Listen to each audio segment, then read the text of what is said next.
Hello, I'm here with my roommate Alexis, or Lexi. Whichever you prefer. And this is the observation part of the eval. So I'm just going to ask you a couple questions, trying to get down to the root of the cause, all that fun stuff. Have you fallen on your hip at all? Like fallen on the side of your hip, or you fallen right on your buttocks recently in the past couple months? No. Okay. Did this pain start after, like, did you notice anything happen before the pain started, or did the pain just, like, gradually onset? I feel like it was more gradual onset. Like, it wasn't like something happened and then it started hurting. It's just become something that's hurting. Yeah. Okay. Did you change your athletic... Oh, do you work out often? Not often, no. Do you have a job that requires strenuous work? I would say yes. Okay. Did you change your shoes for that job recently at all, or anything like that? Actually, I did. Yeah, I did. Do they feel comfier or anything like that? I felt like that it was a more comfortable transition, but these ones are flat, and the other ones did have insoles in them. Has anyone ever told you you had flat feet? I don't believe so. I remember somebody telling me something about like lower arches, but that's the extent of my knowledge. Too. And then where is this pain? Is it like more deep in the hip, or is it more surface level? I would feel like it would be more deep into the hip, like it feels like in the bone or like close to, like it doesn't feel like a bruise, like something that's on the surface of the skin. Is it more on like the side or the front and the back? Yes and yes. I feel like it does hurt in the front sometimes, and then other times it's on the side. Okay. So it just... But it feels on the bone. Yes, most of the time. Okay. Yeah. And then, do you hear or feel any like clicking or snapping sensations? Not a snapping sensation, but I would say like a popping. I don't know about a click. I mean that. Yeah, it doesn't feel like how you can like click your elbow. It doesn't feel like that. It feels like something's going over something. Yes, if that makes sense. Like yes. A grinding. Okay. Yeah. Deal.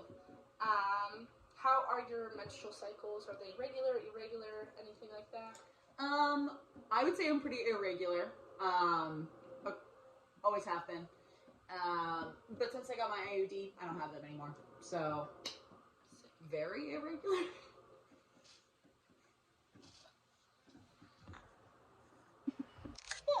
So this is going to be the observation portion of the eval. So I'm just going to be looking at a couple of things, making sure everything looks okay, and then we'll kind of review everything from there. So if you just put your hands on your hips, perfect. So just taking a look at the feet, I do notice that there is a bit of an arch collapse, but there is no anterovated or retrovated foot position, so there's no toe in or toe out. Standing wise, there's no genu varum, which means that there's no coxavalga, and then there is also no genu varus, which means that, or valgus, valgum, which means that there's no coxavarum. From what I can see, I can also measure it as well. Keep line turning to your side. Just looking at this side, notice a little bit of forward-leaning posture with the hips. Turn to the other side as well. Seeing the same thing. And then if you could face the key holder. Yeah. as well, and then turn and face the camera. Overall, I didn't see any ecchymosis, which is bruising, and I didn't see any swelling, which means that there's a lower possibility for a strain. And then our last test is just going to be testing your femur length and your tibial length. So if you can just lay on your side and put your leg in like a hook line position. Like a 90-degree? Yes. Okay.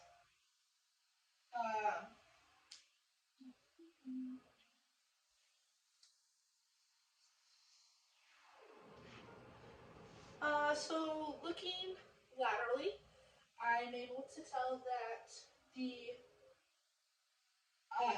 leg on the left has a longer femur, but there is no tibial difference. So that is the observation part. Don't know what that was, but this I'm not stopping this. This is going to be the palpation portion of the eval. So the most important thing is to always get consent before you do any sort of palpation, especially in the hip region. And if the person's uncomfortable with it, have them palpate, have them see like whether or not, or show them what to do, show them where to palpate, but make sure that they're comfortable and have them tell you what they're feeling and all that kind of stuff. So to begin, I'm just going to go ahead and start palpating and talking about it. First things first, there's going to be the iliac crest, which is, if you turn to your side, so it's going to be about right here, and then if you put your hands on your hips, find where that index finger is, and that would be the ASIS. So right there is the ASIS. If you follow the ASIS all the way down to the pes anterior, that is the sartorius. And so that is how you palpate that. If you go down a little further, you'll hit the TFL, and from the TFL all the way down to the Gertie's tubercle along.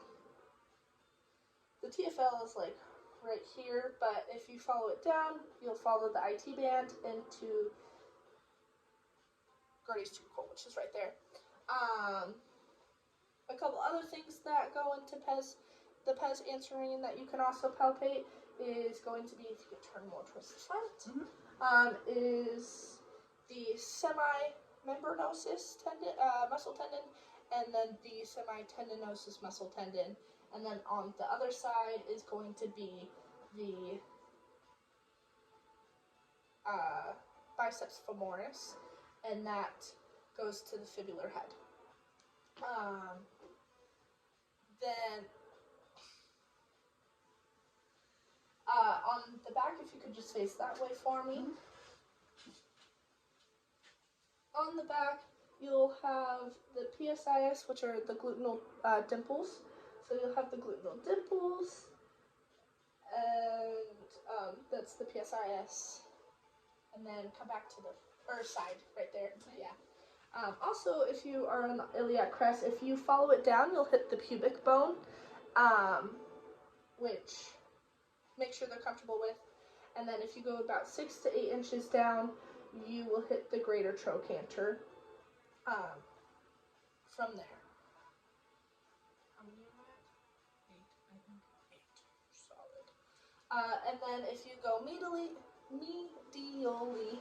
you'll have the adductor groups. And in the adductor groups, there is the adductor longus, which you can't really palpate, but there is the adductor magnus, and that is the biggest adductor group, and it's going to be more along right here. Is it okay palpating? It's going to be right there. And then you also have the gracilis on this side as well, and you follow that up from the pes anterior. Those are my 10 places. So this is going to be the manual muscle testing. I'm going to have Lexi stay seated for the ones that we're going to do all the seated ones first, and then we'll move over there for all of the prone ones. So to start out, we're going to be doing the iliopsoas test, and for this test, it's testing hip flexion. So what you're going to do is you'll have your knee flex like this, and I want you to try and push up on my hand. Okay. Oh, do you feel any pain at all?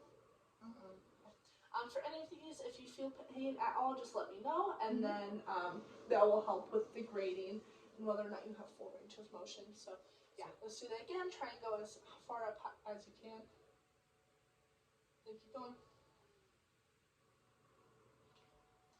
Nice. For the next one, we are going to be doing the all of the quad muscles for knee extension. So to start out with the vastus lateralis and with vastus lateralis, we're going to do. You're going to have your foot your foot is going to be in internal rotation. So I'm going to have you put your foot like that, and then I want you to try and push against my hand and extend your knee. Keep going. Keep going. I would grade that about a 5-4. Okay. And you always want to check bilaterally with these. For the next test, you are going to be doing, you're going to put your foot out like this and push against my hand again. Try and extend that knee. 4. And then we will be doing the vastus intermedialis and the rectus femoris. For that one, you want your foot in neutral and just try and extend.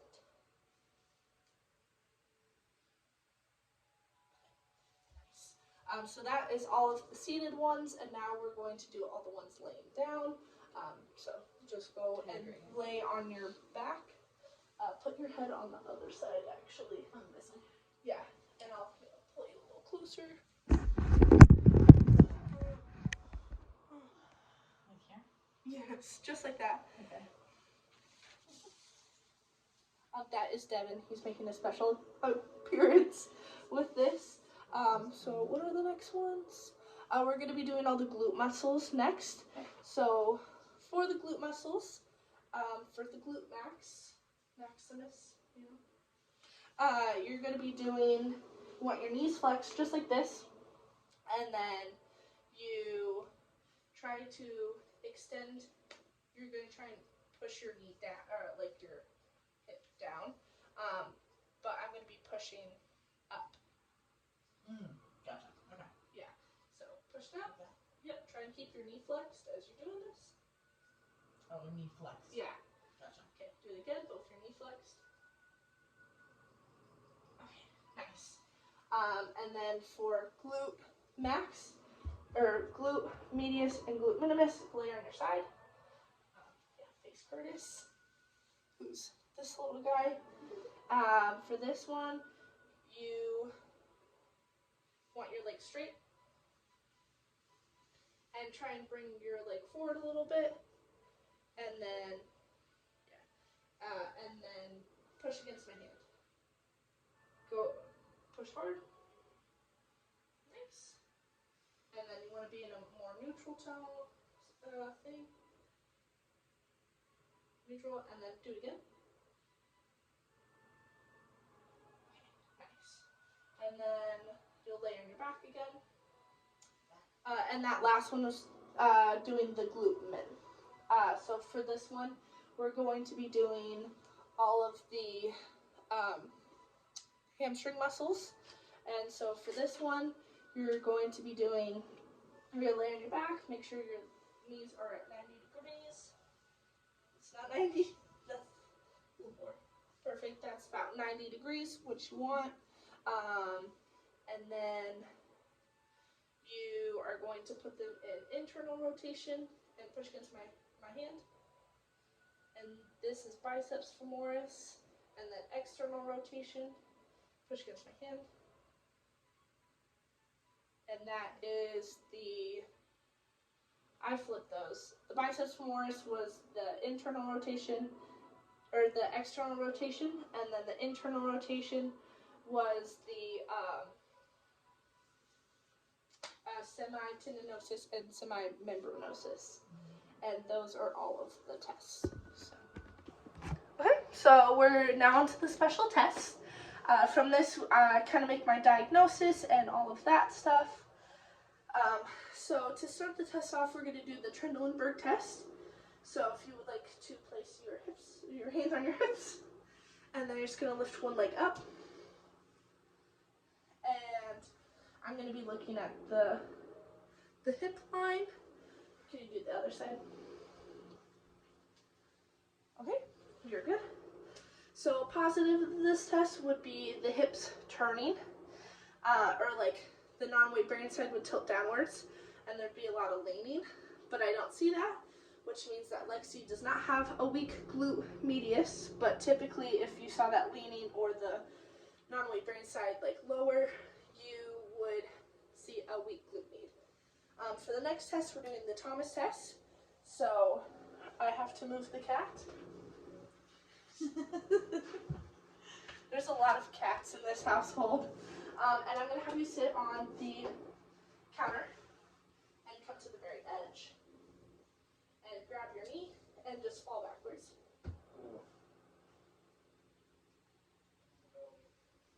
Yeah. So for this test, there's 3 different positives to look for. If you see a little bit of a run. So my video cut out, but we're doing the Thomas test. It has 3 positives, so I'm going to have you lay back down again. Whoa.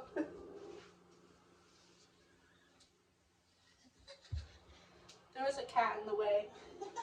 So there's 3 positives you want to look for. Right here, if the leg was lifted off a little bit more, that would indicate iliopsoas tightness. There is none. However, there is a little bit of lower leg extension, which is rectus femoris tightness. However, there is no abduction, which means that there is no IT band tightness. And then we're going to test, then you would test the other side as well with that. So if you could.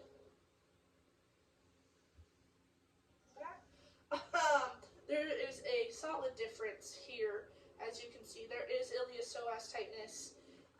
There is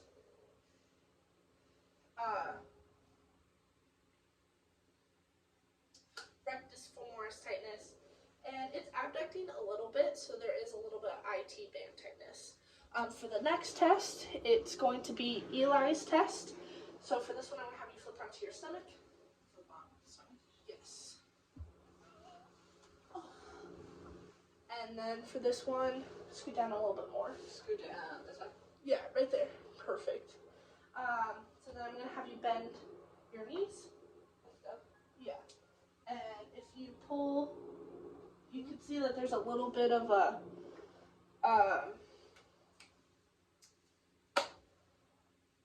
positive for this one would be the hip on the side being flexed, raises off the table, which means that there's rectus femoris tightness, and there is a little bit, I don't know if you can see it on camera, but that means that she does have a tight rectus femoris. For the next test, we are going to be doing the hip scoring. So, I'm going to have you lay on your stomach, or your back. Cat's just in my face. This is my cat Loki, by the way. He was making a special appearance. So for this one, you're going to have them lay on their back. Sorry. You want their, it's going to pull a bit. I'm going to turn the camera a little bit, like that. Perfect. So for this one, you want to lay it on the back, and then what you're going to do is you're going to, you want their hip and their knee flexed, and you're going to apply downward pressure through the femur, and you're just going to go into internal and external rotation. Do you feel any pain or clicking with that? No. Okay, good. If there was any pain or clicking in that, that would indicate a labral tear or possible OCD in the femur or the acetabulum. And then we'll do this both sides just to be sure. I'm going to apply that downward pressure and external. No good? Deal. Swollen. For the next one, it's going to be Faber/Patrick's test. This one's not really that reliable, but I'm going to have you scoot back a little bit. Scoot back like this one? Yeah, and then you're going to go into a figure 4 position.